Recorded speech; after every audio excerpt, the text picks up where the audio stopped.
Thank you, Lucia. Tonight is a particularly interesting class for me because it's a subject I've been studying for the last year, um, and I find it a very interesting story. It's about the death of Muhammad and the breach of his covenant. And as far as I'm concerned, it is the most crucial point in the history of Islam. And by the end of tonight's class, you will get an inkling of why I feel that way. A serious study of the Baha'i faith necessarily begins with understanding the events that lead directly to the advent of the Bab and Baha'u'llah. And that's why the study of the advent of Muhammad and his ministry, and this particular thing tonight, this particular subject of the covenant, uh, which we've talked about from the beginning when we were talking about the greater covenant of God that runs through and connects all of the dispensations, particularly obvious in the Abrahamic line of prophets. And we see time and again the breach of that covenant, either by well, of course, necessarily the breaching of a covenant has to occur from within. And that is, you can't breach something you aren't a party to. You can attack it and become an enemy of it, which usually consists of the followers of the previous revelation. But in order to breach a covenant, you have to be one of the two parties. In this case, it would be a follower of Muhammad. So let's see how that happens. The central figures involved in this climactic episode are Muhammad himself, obviously, the prophet of God, and I've put the birth and death years for each of these characters. So he lived to be 62 years old. Ali, the husband of Fatima, the cousin of Muhammad, uh, and he lived to be 60 years old. And we're going to see more about him later in the course. Uh, Umar, and I won't attempt to read the whole name because Umar itself conjures up this whole episode. One of the senior companions, and that is the companions, of course, of those who immigrated from Mecca to Medina with Muhammad. So he became a Muslim in Mecca.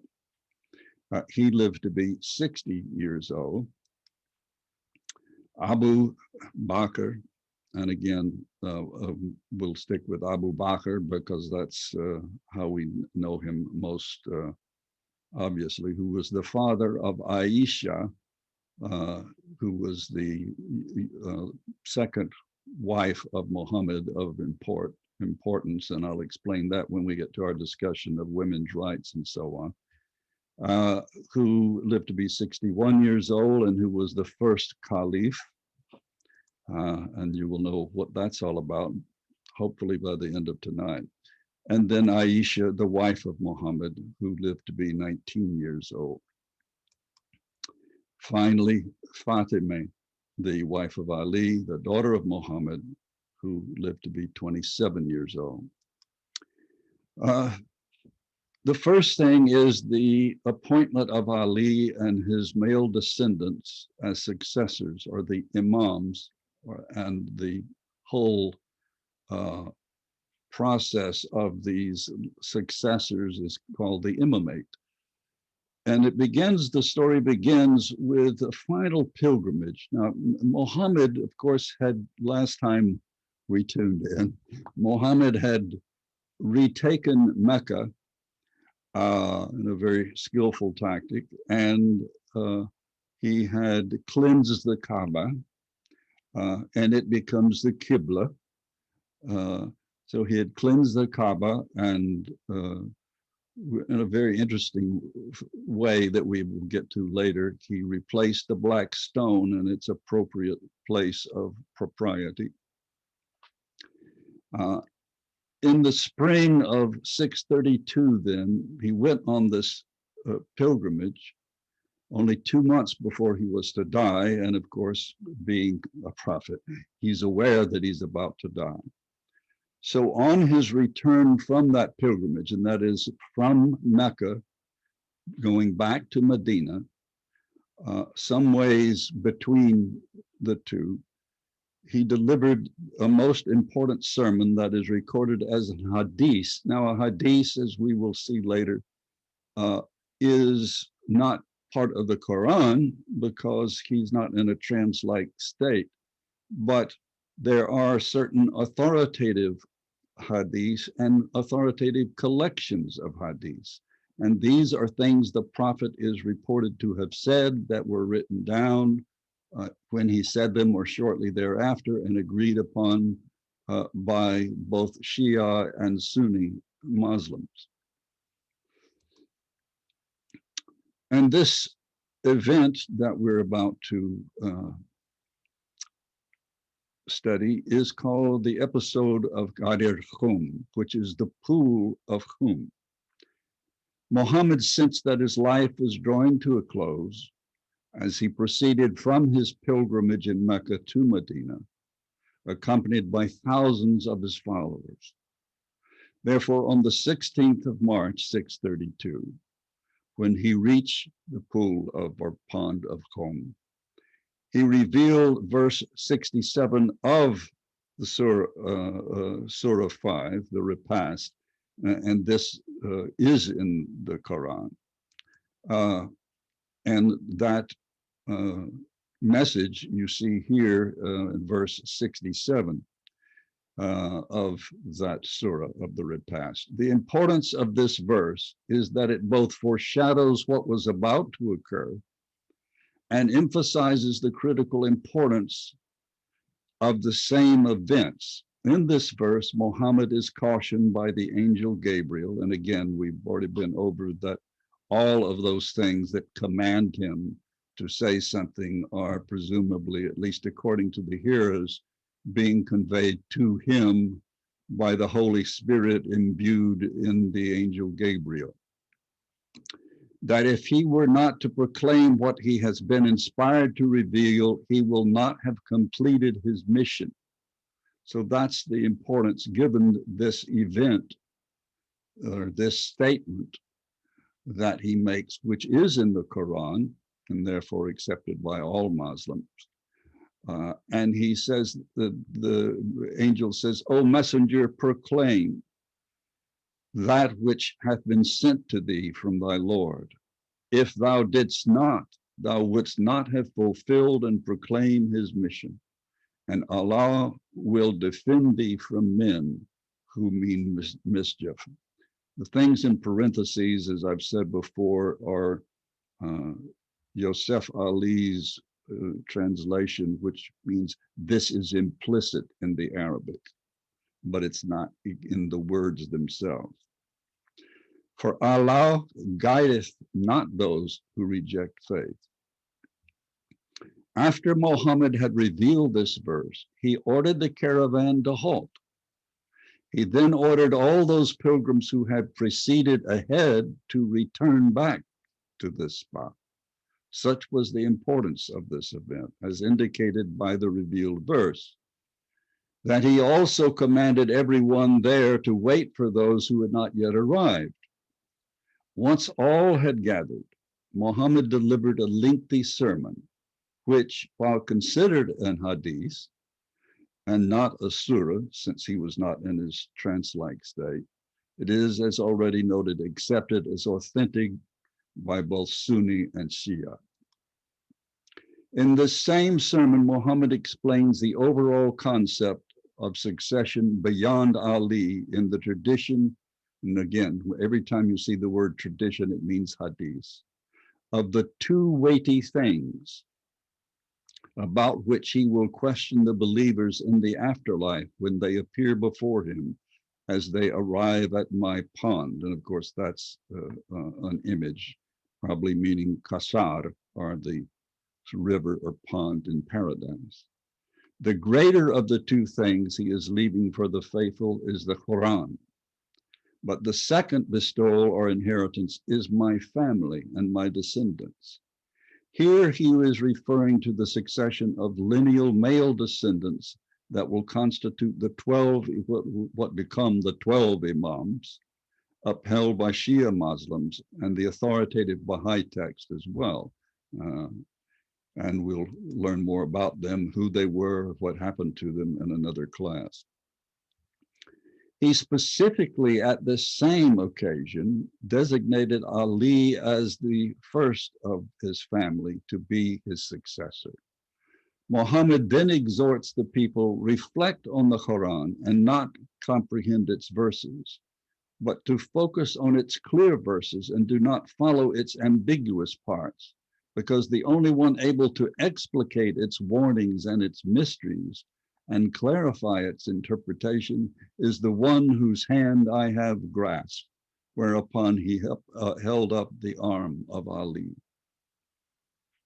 This then is a clear indication that after the passing of Muhammad, Ali was to serve as the authoritative and infallible interpreter of the Quran. And again, the infallibility of the Imams is also verified or upheld in the Baha'i writings. And this designation of Ali as interpreter becomes even more important when various surah are a symbol for reasons we will explain later. Now, I've already explained one of them, and that is that Ali's version of the Quran was in chronological order, and the accepted version of the Quran, which was imposed by the third caliph, the standard version that now exists, is basically from the longest to the shortest.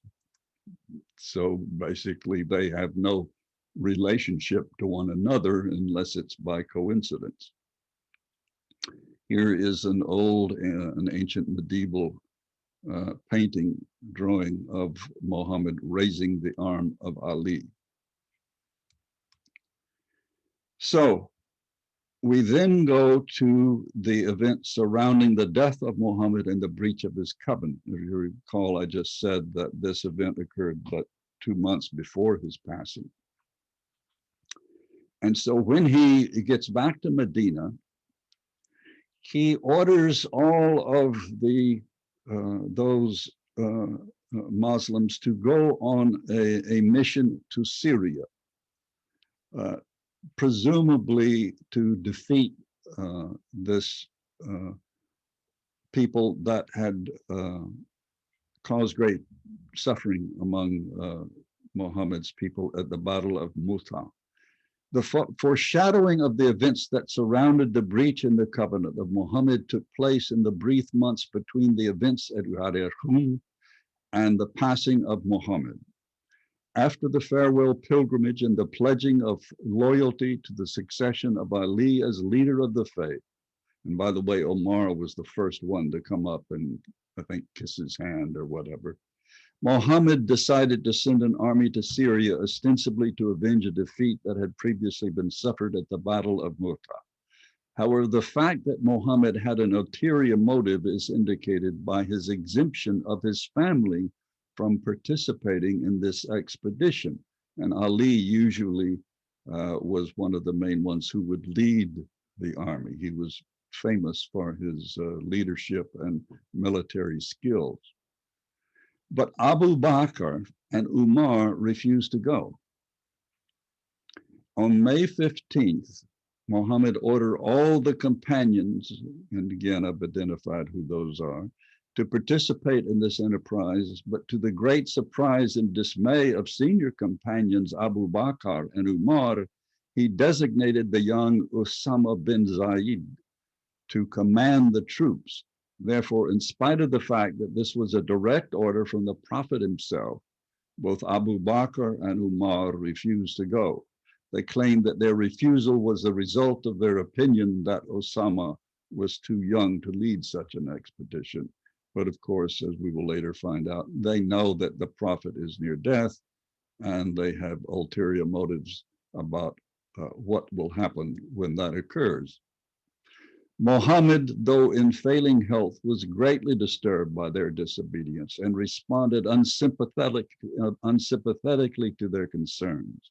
"O Arabs," he chided them, "you are as miserable You are miserable because I have appointed Usama as your general, and you are raising questions if he is qualified to lead you in war.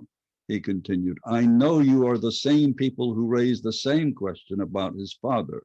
By God, Usama is qualified to be your general, just as his father was qualified to be a general. Now obey his orders and go. But they didn't. That is, Umar and Abu Bakr didn't. Significance of this event, and importantly, the explicit disobedience of Abu Bakr and Umar to follow his unambiguous command, foreshadowed an even more dastardly disobedience that was soon to follow. And the wisdom underlying the Prophet's command would soon become apparent. Shortly before his death, Muhammad is reported to have said, Usama's army must leave at once. May Allah curse those men who do not go with him.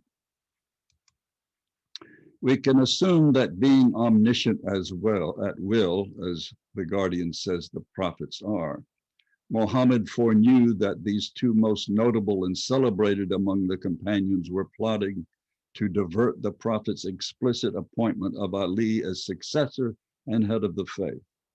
But it was because these companions of the Umayyad clan suspected the prophet was soon to pass that Abu Bakr and Umar brazenly ignored his order and still refused to go.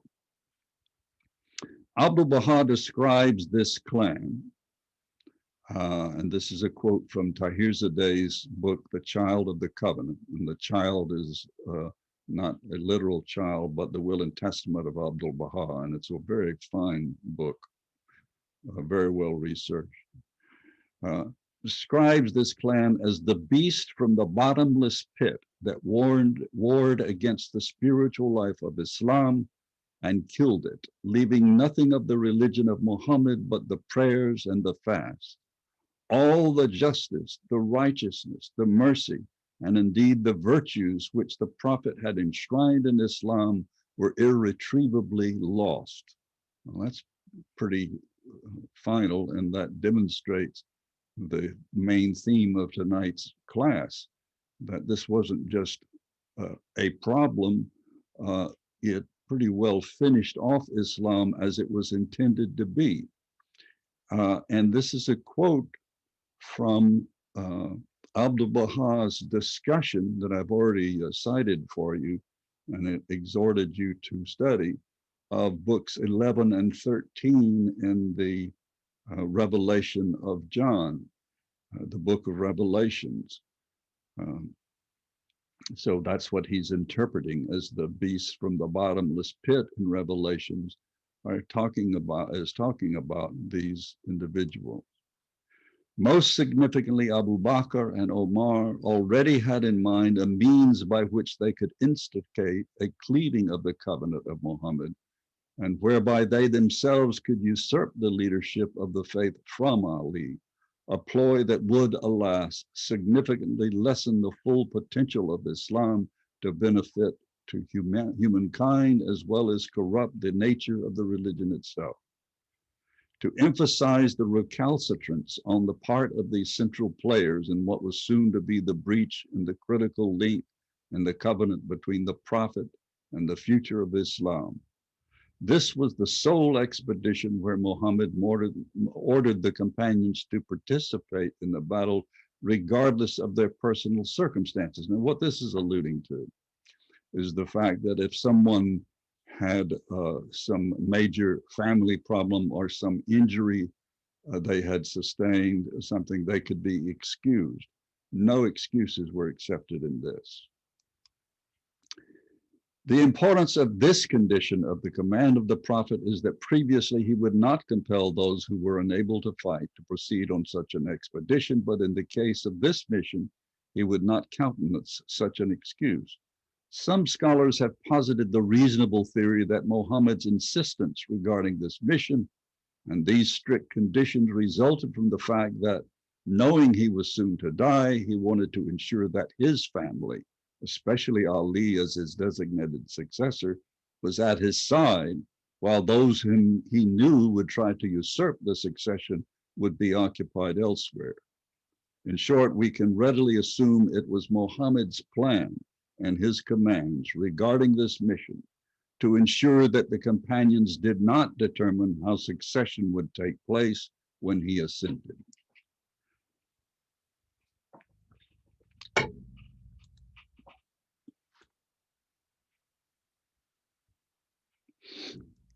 According to several sources, the compounding of this affront to the explicit instruction of Muhammad occurred when his health took a turn for the worst on Thursday, June the 4th, 632, also referred to by Shias as the calamity of Thursday. And you're all familiar with this, I'm sure, because it's alluded to so many times in what little most people know about Islam. They usually know this, that Muhammad asked for writing materials that he might create, quote, a statement after which you will not go astray. And that's a hadith, but it's accepted by both Shia and Sunni, and it is quoted in this particular collection that's in Ocean, if you have the earlier version of Ocean. And this is a drawing that was made, I'm not sure of the date on it, of Muhammad asking for a pen and paper, doubtless to write the final instructions or confirming what he had already said verbally. Umar immediately spoke up, asserting that the Prophet was not, and you're going to see here two things about Umar, why he is the, if you will, the Antichrist of Islam, is that he is the one who says, no, don't give him pen and paper. He's delirious, he's got fever. We have the Quran and that's all we need. But you're going to find how clever he is in an evil way in a minute. Umar immediately spoke up, asserting that the Prophet was not well, that he was delirious, and that the believers needed nothing more because they had the Quran, the word of God. When some in attendance rejected this idea, affirming that they all should obey the instructions of the Prophet, such a quarrel broke out that, according to the narration of Ibn Abbas, Muhammad seemed to realize that it was too late to reaffirm what he had declared at Ghadir Khumm. Quote, when they caused a hue and cry before the Prophet, Allah's apostle said, go away. He knew again that it was that they would not obey his command.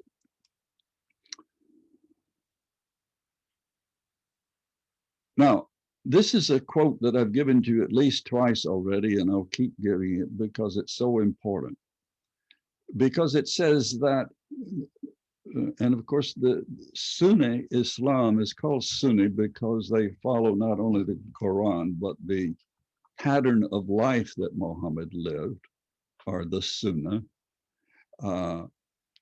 So they accept that as authoritative when they're making the Sharia, the law, but they don't accept what he said verbally. And this is a statement by Baha'u'llah from the leadings that's very emphatic about that whatever the prophets do or say has a divine purpose and is to be followed. The essence of belief in divine unity consisteth in regarding him who is the manifestation of God and him who is the invisible, the inaccessible, the unknowable essence as one and the same. By this is meant that whatever pertaineth to the former, all his acts and doings, whatever he ordaineth or forbiddeth, should be considered in all their aspects and under all circumstances and without any reservation as identical with the will of God himself. Now, of course, Baha'u'llah is saying this to his own followers, and are describing this axiom. And you know how I love axioms, and we're going to have some more at the beginning of next class that are very important. So this is a Baha'i axiom about the nature, the station, and the authority of the manifestations. And so when Muhammad called out, that had authority. And when he orally designated Ali, that had authority. So he was trying, every way. It's sometimes stated that, well, if that Muhammad just didn't do his job and this was God's plan that the covenant be broken. It's never God's plan that the covenant be broken. The covenant gets broken because we screw up. So God never plans for things to go awry. That's why it is imperative that we study the history of religion, and particularly of Islam and the Baha'i faith, uh, so we understand that. It was at the death of Muhammad that the fracture in the covenant of the prophet occurred, though it was made irreparable by a number of succeeding events. When Muhammad died on the 8th of June, 632, Ali and the rest of Muhammad's close family were washing his body, as was customary in preparation for burial. Of course, it's customary for Baha'i burial as well. But during this same opportune time, a few of the close companions of Muhammad gathered and decided to elect from among those present a successor to the prophet. And again, this was directed by and overseen by Umar. Even though they were supposed to be on the expedition to Syria, and in spite of the fact they had previously pledged allegiance to Ali as the successor. Ironically, then, the written affirmation of succession confirming the covenant of Muhammad, a document that might have secured the succession integrity of Islam for centuries to come, was thus deterred by the very contentiousness that would subsequently cause the religion to be forever crippled by the split that soon followed on the heels of this crucial point of transition in the history of this world religion. But it might not have mattered, and perhaps that's why Muhammad commands them to leave his bedside.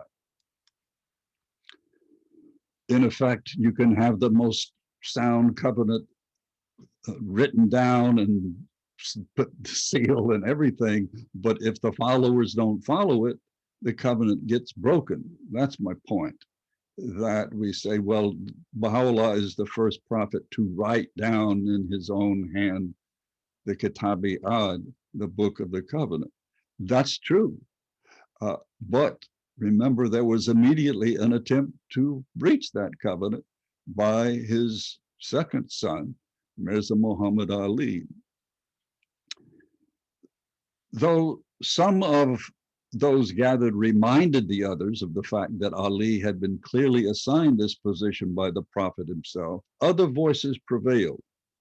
Consequently, with the suggestion of Umar, Abu Bakr, the father of Muhammad's wife Aisha, was selected as leader of the community at Umar's nomination, if you will.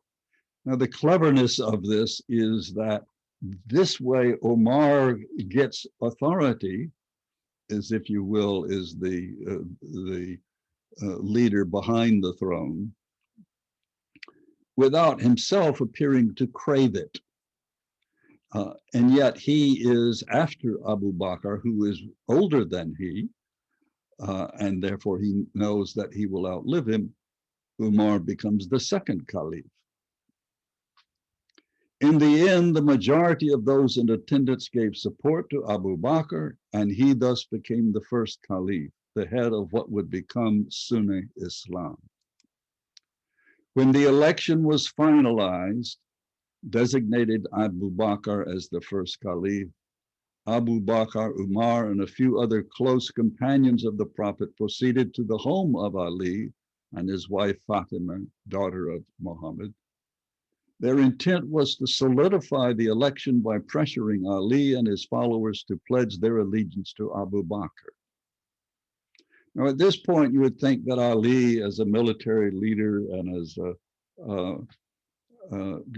incredibly brave and intelligent individual, would resist this and overthrow this. Here's why he does not. While what occurred afterward is questioned by various authorities, according to some accounts, Omar threatened to have Ali's house set on fire unless all came out and made the pledge, at which point Fatima threatened to unveil her hair if they persisted and did not leave.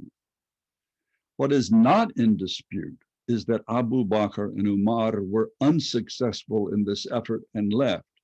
Furthermore, according to accepted accounts, Ali was hardly a passive victim in this attempt at usurpation, but rather it is reported that he, a figure noted for her heroism in battle, repeatedly lamented to those in his presence that had there been even 40 faithful believers to assist him, he would have responded with sufficient force to establish his authority. But remember that most of the faithful have been faithful to the command of the prophet and have gone to Syria. So who's left? Well, who's left are the people that participated in the election who should have been also on that mission. In brief, not only had the companions under the leadership of Abu Bakr and Umar wittingly violated Muhammad's covenant, there did not remain enough willing and faithful souls to uphold what all knew to be the rightful succession of Ali by assisting him to put down this usurpation of his designated succession. Once it became clear that Ali could not assert his right to succession without causing further strife within Islam, he showed the same aforementioned wisdom and forbearance demonstrated later by Baha'u'llah's response to Mirza Yahya's perverted attempt at usurpation. Remember when in Baghdad, there was everything that that Baha'u'llah tried to do to help the Babis. Mirza Yahya would say, look, he's trying to take my place as nominee. He's trying to take over. The only solution was for Baha'u'llah to go away. And so there you can say, well, he went away to prepare himself for his ministry. Not really. He went away because everything he would do to try to help would be portrayed as an attempt at usurping Mirza Yahya's authority. So it was actually, he went away until they called him back, until they said, we need you, we can't get along without you. And even Mirza Yahya was included in that and said, please come back, please come back. So Ali was in the same situation.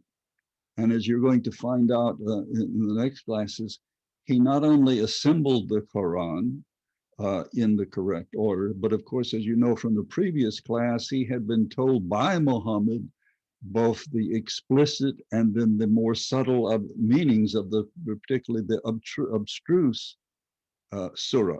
And if you remember at the Pool of Qom, which we just talked about, he said, don't try to figure those out. And in fact, the imams will explain those to you.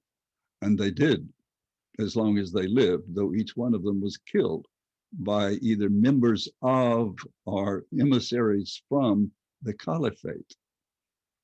Therefore, while not politically active in the administration of the faith, Ali did what he could to serve the cause of Islam for the next 24 years, at which time he was elected the fourth caliph, which he accepted, but by that time there was not much he could do.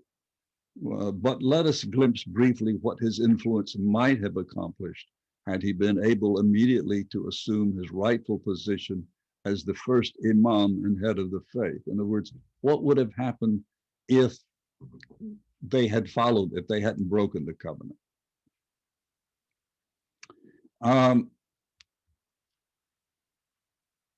Abdu'l-Baha states that it was this very statement which caused the foundation of the religion of God and the Islamic dispensation to be shattered, and the ignoble worshippers of self and passion to rule over the righteous souls. It became a deadly weapon with which the Imam Ali himself was martyred, which caused great divisions within the nation of Islam, and which changed the loving spirit of that nation to that of warriors armed with sword and weapons. Now, the question was asked several classes ago, but didn't Islam spread by the sword? Well, we're going to deal with that in detail next class when we talk about jihad and how it applies to Islam and how it applies to the Baha'i and the Baha'i faith. And this is a quote from Abu Baha. As a result of this statement, the head of the Imam Hussein, the most illustrious of the Imams, was decapitated on the plain of Karbala. Now, this is not immediately, this is later. He was I think, the third or fourth Imam. The other holy Imams were afflicted with great sufferings, imprisonment, and death, and the blood of countless innocent souls was shed for well nigh 1,200 years. And that's quoted in Tahirzadeh's book, The Covenant of Baha'u'llah, another book of Tahirzadeh. That's the Qibla, and that's the end of my talk for tonight.